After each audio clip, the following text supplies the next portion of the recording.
Olá, seja bem-vindo à segunda parte da sétima aula do curso Projeto de Dimensionamento de Fontes Chaveadas, módulo básico. Na aula passada, eu demonstrei a vocês como será feito o procedimento de monitoramento da tensão de saída por meio deste diodo, deste capacitor e deste divisor resistivo. Ainda falta eu mencionar a vocês como que se dá o funcionamento do nosso LNK306, que é este bloquinho laranjado mais a nossa chave S mais essa fonte interna que tem dentro do CI LNK306. Mas isto eu farei no futuro, quando eu estiver efetuando o procedimento de teste da nossa fonte chaveada. Eu trarei a teoria e a prática do funcionamento do CI quando eu estiver efetuando os testes da nossa fonte. Na aula de hoje, eu mostrarei a vocês como que eu faço para tirar um projeto do papel e transformá-lo em uma placa de circuito impresso. O primeiro passo seria você utilizar um CAD, um software que elabora placas de circuito impresso. E existem inúmeros aí no mercado. Temos o KiCad, do Eagle, você pode utilizar o Altium, o OrCAD, o Proteus. O software fica à sua escolha. Eu, particularmente, utilizo o Eagle.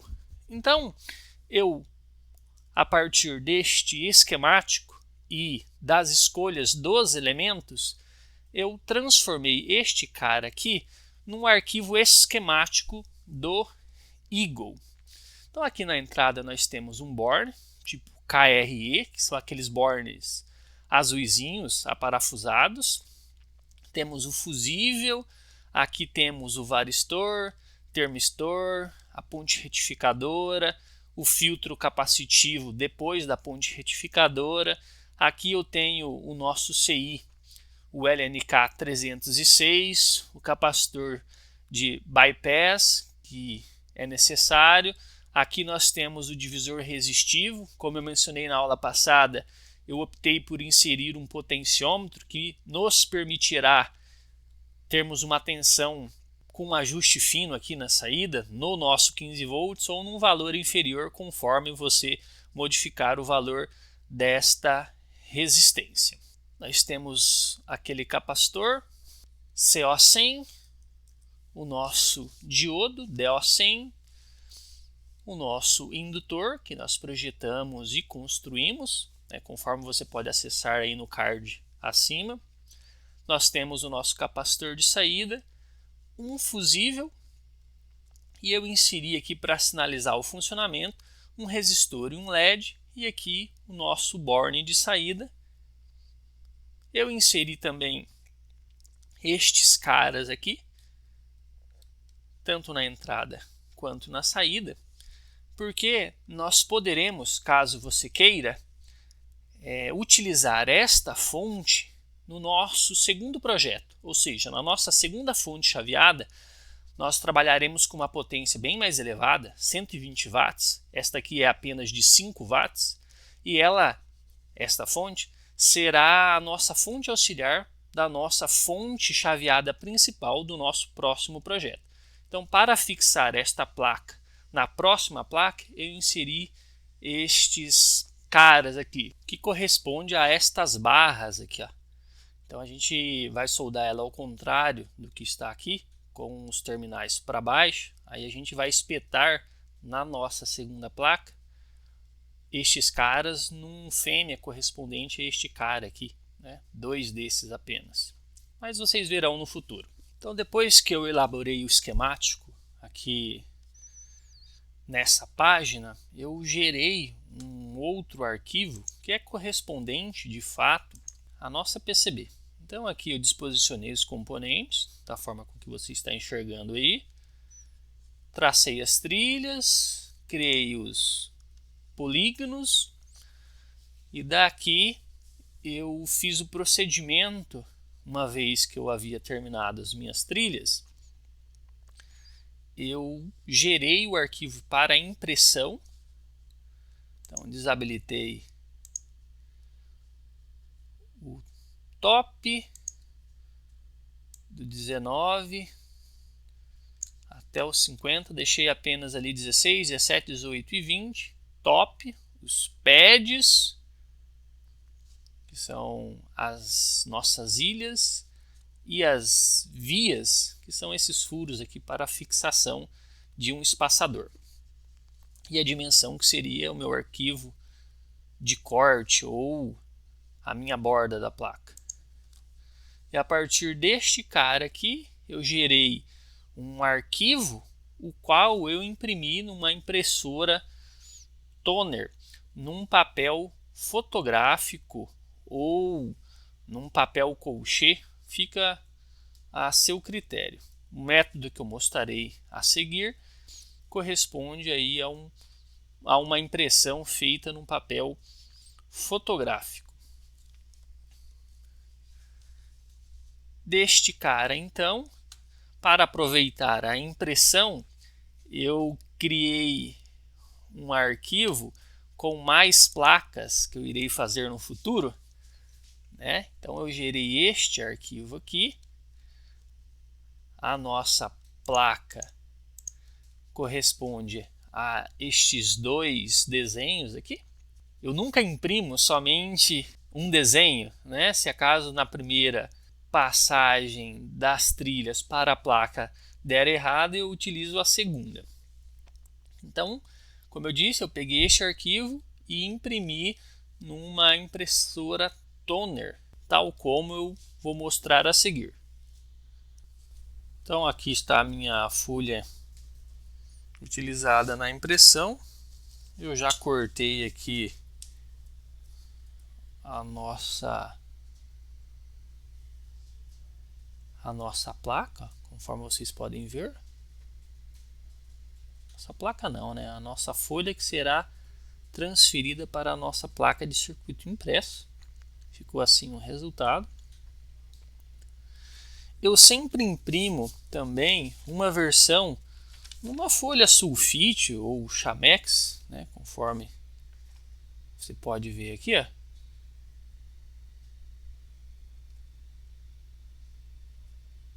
Certo?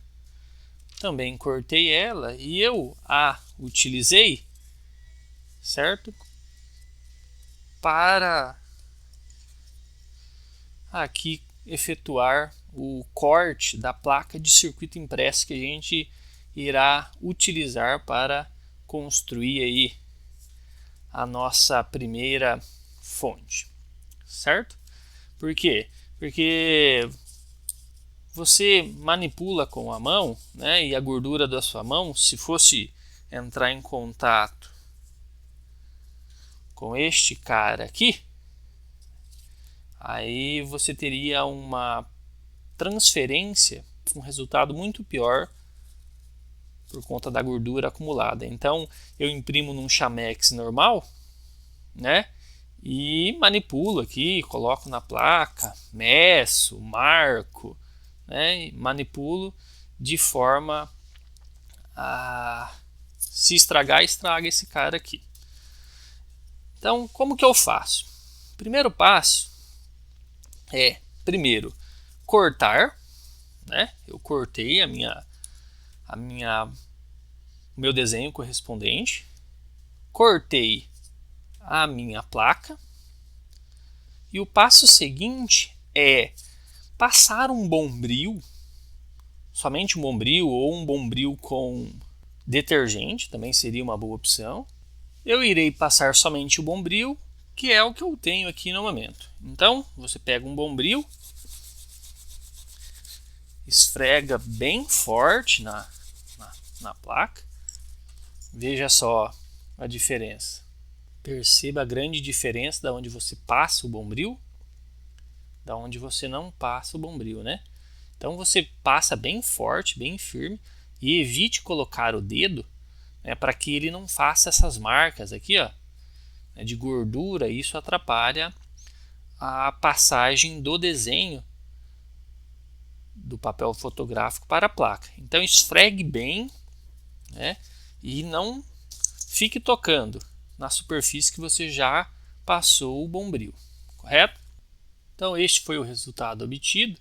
E agora o próximo passo é pegar o ferro de passar e então transferir o nosso desenho para a placa, tal como eu irei fazer a seguir. Eu irei utilizar um ferro desses de passar normal. Então qual que é o procedimento? Eu deixei ele aqui na temperatura máxima. Irei tomar a minha placa virgem, essa é de fibra de vidro, eu não mencionei ainda. Vou posicionar o meu desenho, sobre a superfície da placa. Vou alinhar. Então, uma vez alinhado, eu pego a ponta do ferro, começo a passá-la de um lado até que ela grude de um lado. Ela vai grudar daqui a pouco.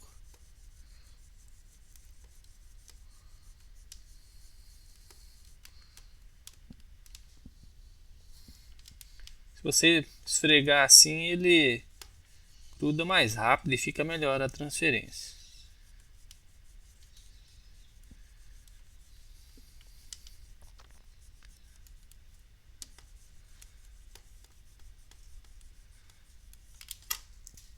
Passei desse lado aqui, ele já grudou. Agora, preciso usar alguma coisa aqui. Vou usar esse cara aqui, ó. E agora eu vou passar em toda a superfície da placa, certo? Vou passar aqui em torno de uns 5 minutos. Daí depois eu posso tirar o papel ainda quente, tal como eu mostrarei a seguir. Depois de passar o ferro durante 5 minutos aproximadamente, com a placa ainda quente, tire uma borda da placa, com a placa ainda quente.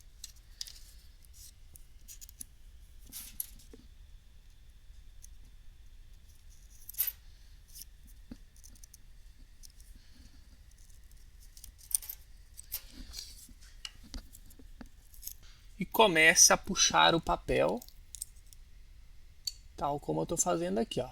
Perceba que à medida que eu puxo o papel, o meu desenho vai aparecendo. E perceba só que resultado legal. Nada aqui e todo o meu desenho foi transferido para a minha placa. Veja que resultado legal. O que eu vou fazer agora? Eu vou pegar uma solução de percloreto de ferro, o qual você pode comprar lá na Eletrodex, que eu vou mostrar agora para vocês. Aqui está o percloreto que eu mencionei. Eu costumeiramente compro ele em pó e dissolvo ele aí na quantidade de água que eu achar melhor. Ele diz ali que você pode misturar a quantidade de pó que vem em 500 ml. Mas se você quisesse fazer algo mais concentrado, poderia usar 250 ml e todo este pó. Eu prefiro em pó porque eu posso fazer a solução mais concentrada, o que corrói mais rápido. Mas se você quiser, você pode utilizar aqui o percloreto que já vem líquido. Mas perceba o seguinte, evite comprar com a embalagem transparente, porque o percloreto ele perde, vamos dizer assim, a sua força corrosiva conforme ele recebe luz. Então compre sempre uma garrafa escura, ou se não tiver uma garrafa escura, guarde ele escondido da luz, beleza? Então eu vou mostrar para vocês. Então eu irei mostrar para vocês colocando a plaquinha aqui no pote, mas antes eu farei um furo na placa e pendurarei ali um cabinho para que fique mais fácil depois de eu retirar a placa da solução de percloreto. Então, como mencionado, eu fiz um furo e amarrei aqui um fio esmaltado e agora eu vou mergulhar ele na solução aqui, ó, e eu fico movendo, ou você move o pote, ou você move a placa, porque esse movimento ele acelera o processo de corrosão. Aí fica a seu critério de como fazer. Já eu volto com a placa finalizada e corroída. Então, pessoal, depois que você correr a sua placa, né, ela ficou assim, ó. O que eu vou fazer agora? Na verdade, para o próximo vídeo. No próximo vídeo eu vou mostrar a vocês a placa já furada e vou mostrar o procedimento que eu faço para cobrir as trilhas com uma camada, vamos dizer assim, prata, para que ela não oxide. Mas isso eu farei na próxima aula. Então, se você gostou desse vídeo, acompanhe o próximo vídeo. Se você tiver alguma dúvida do procedimento que eu fiz aqui, basta colocar aí nos comentários que, à medida do possível, eu irei respondê-los. Então, este aqui ficou a nossa placa já corroída, né? Ficou uma placa interessante, né? Uma boa corrosão, uma boa transferência do papel para a nossa placa. Então, até o próximo vídeo. Abraço, fique com Deus.